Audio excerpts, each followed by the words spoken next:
नमस्कार दोस्तों, राधे राधे, हरे कृष्णा। स्वागत है आपका मेरे चैनल पर। तो आज है सफला एकादशी, यानी कि साल की पहली एकादशी। आप लोगों को मेरी तरफ से सफला एकादशी की हार्दिक शुभकामनाएं। ठाकुर जी आपके जीवन में सुख दे, समृद्धि दे, यही मेरी कामना है। तो अब बज रहे हैं सुबह के 6:15। मैं स्नान कर चुका हूँ और अभी तक मैंने मंदिर नहीं खोला है। सोचा कि आज पूरे दिन की एकादशी की जो दिनचर्या है वो मैं आप लोगों के साथ शेयर करूँ।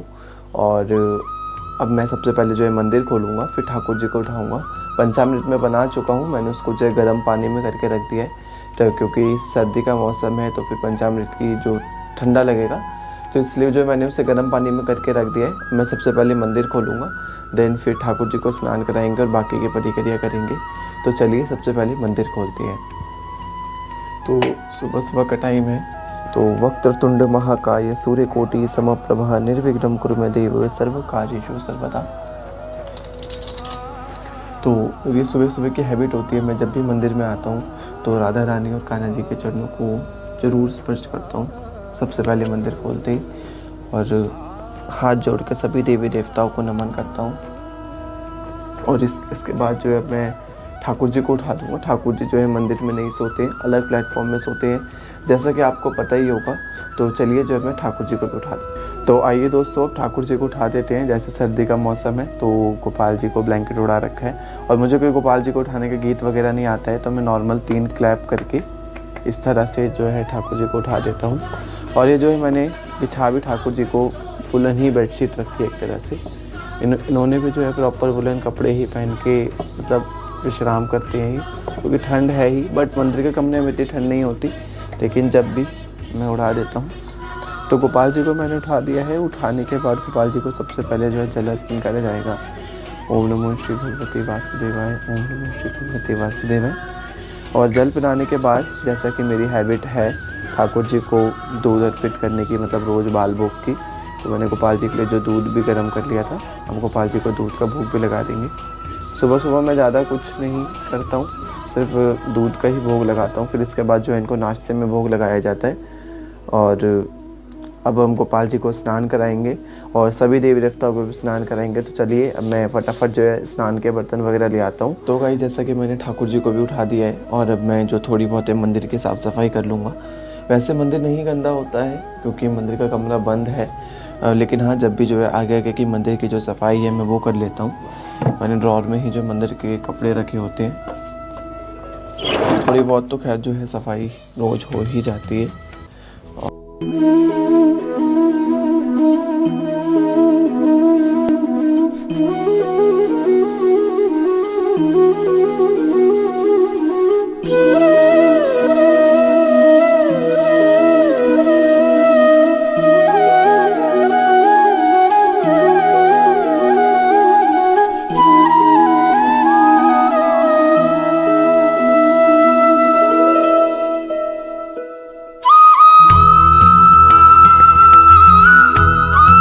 तो गाइस, मैं मंदिर साफ़ कर चुका हूँ। मंदिर साफ़ करने के बाद अब मैं जो है ये वाला ठाकुर जी का, मतलब ये जो मंदिर में जल का पात्र रखा है ये वाला, और जो ये ठाकुर जी के पास रखा होता है इधर ये वाला, मैं इसका जल जो है खुद पान करके इसको वॉश करके दोबारा जल भर के ले आऊँगा। बाकी के बर्तन मैं जो है रात में ही पूजा के धो के रख देता हूँ।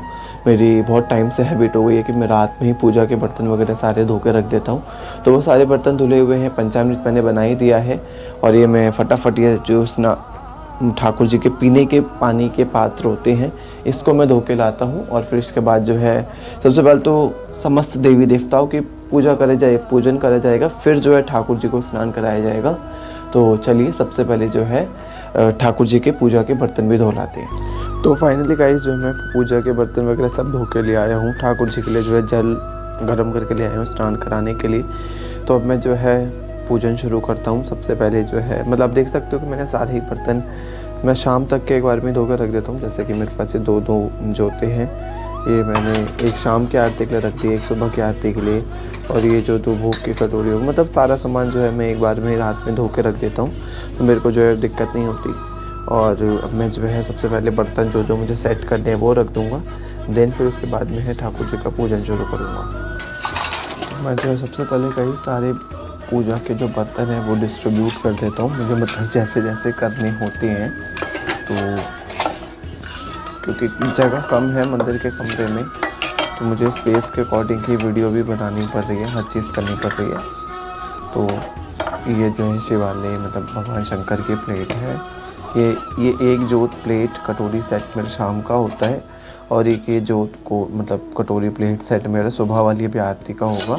तो मैंने बताया था भी आपको कि मैं जो है सारे बर्तन धो देता हूँ, और जो मैं ये तो खैर जो जोत है मैं इसमें ही करके रख देता हूँ, तो मुझे शाम को आरती में काम आ जाती है। और ये जो है सभी के दोनों के जल के पात्र मैं जो भर के ले आया हूँ, इसको भी मैं जो है मंदिर में ही रख दूँगा, ठाकुर जी वाले जल के पात्र को भी। और इसके बाद अब मैं जो है इसमें रोली और चंदन को भिगो दूँगा, क्योंकि मैं प्रतिदिन रोली चंदन का जो तिलक करना होता है उसमें इस्तेमाल होगी। तो मैं जो है सबसे पहले ड्रॉर में से निकाल कर, मैंने इस तरह से डब्बियाँ बनाई हुई हैं इस तरीके की।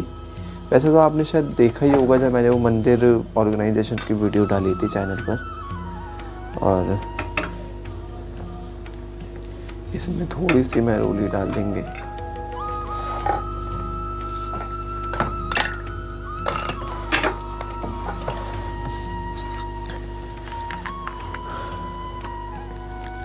थोड़ा सा इसमें डालेंगे चंदन,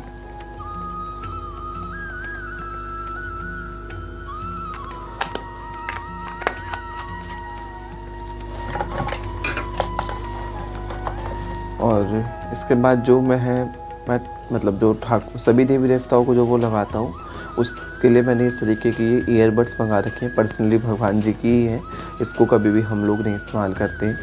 तो ये जो इनके लिए ईयरबड्स मैं हमेशा रखता हूँ मंगा कर, तो मैं इससे जो है चंदन को भिगो लेता हूँ और फिर इसी से जो है चंदन को लगा देता हूँ, क्योंकि एक तरह से हाथ भी गंदे नहीं होते अगर भूला जाएगा तो सबसे पहले तो मैं जो है जल के अंदर डालूँगा गंगा जल। गंगा जल मेरा थोड़ा सा रखा है साइड में, जिसको मैं पहले उठा के लेके आता हूँ। तो गंगा जल आ चुका है। गंगा जल को थोड़ा सा जो है डालेंगे इस वाले जल में, क्योंकि बिना गंगा जल के प्रतिदिन की पूजा भी पूर्ण नहीं मानी जाती। तो गंगा जल डाल दिया है मैंने, और इसके बाद जो है इसमें एक पुष्प डाल देता हूँ, और जो है अब हम रोली और चंदन को भिगो देते हैं थोड़ा थोड़ा सा। तो गाइस आप देख सकते हैं मैंने जो रोली और चंदन है वो दोनों को भिगो के रख दिया है। इसके बाद जो अब मैं जो करूँगा वो समस्त देवी देवताओं को जो है छीटा स्नान कराना होता है वो कराएंगे, और इसके बाद फिर कराएंगे ठाकुर जी को पंचामृत स्नान। तो चलिए जो है समस्त देवी देवताओं को स्नान कराते हैं। तो आइए दोस्तों अब जो है सभी को स्नान कराते हैं। सबसे पहले गणेश जी को स्नान कराएंगे। ओम श्री गणेशाय स्नानम समर्पयामि। फिर दुर्गा जी को स्नान कराएंगे। ओम श्री दुर्गाय स्नानम समर्पयामि। फिर राधा जी को स्नान कराएंगे। ओम श्री राधाय स्नानम समर्पयामि। ओम श्री कृष्णाय स्नानम समर्पयामि। ओम श्री हनुमते स्नानम समर्पयामि।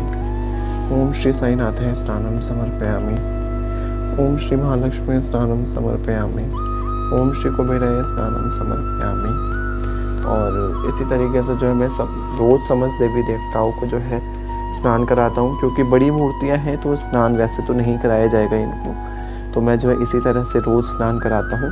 और जैसे कि शिवलिंग है, शालिग्राम जी हैं या तस्वीर है, इनको मैं पोंछ देता हूँ रोज़ कपड़े से, टॉवल से इनकी, वरना मैं इन समस्त देवी देवता को जो इसी तरह से स्नान कराता हूँ। और स्नान कराने के बाद जो है मैं इनको भी हल्का सा टॉवल से पोंछ देता हूँ जो इन पे पानी लगा होता है, और जो तस्वीरें होती हैं उनको तो प्रॉपर्ली साफ़ कर ही देता हूँ। स्नान कराने के बाद जो है मैं इस तरह से हल्का हल्का ये टॉवल से साफ़ कर देता हूँ समस्त देवी देवताओं को।